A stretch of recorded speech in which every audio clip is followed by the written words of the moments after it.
In Little Alchemy 2, time is a unique element that cannot be created through normal combinations like most other items.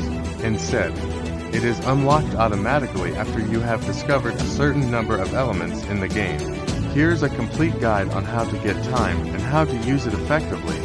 How to unlock time in Little Alchemy 2. Unlike most elements that require specific combinations, time is not crafted through direct mixing. Instead, it is granted automatically when you reach a milestone in the game. To unlock time, you need to discover a set number of elements. Steps to unlock time. Discover 100 elements.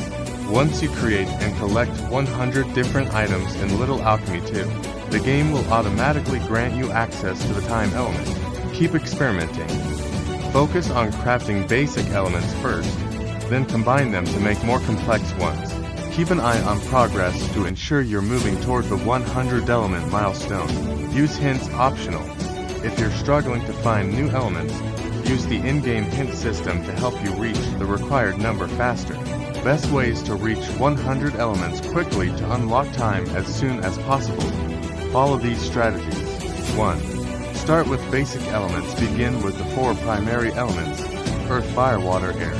Combine them systematically to form fundamental elements like lava, fire plus earth, steam, water plus fire, just earth plus air, rainwater plus air. 2. Focus on creating common objects. Once you have basic materials, work toward making common items such as metal, fire plus stone, energy, fire plus air, mud, water plus earth, plant, earth plus rain, life, energy plus water. 3. Use logical combinations. Think about real-world logic when mixing elements. For example, human life plus clay, house, brick plus brick, forest, tree plus tree, mountain, earth plus earth. Each of these discoveries brings you closer to 100 elements.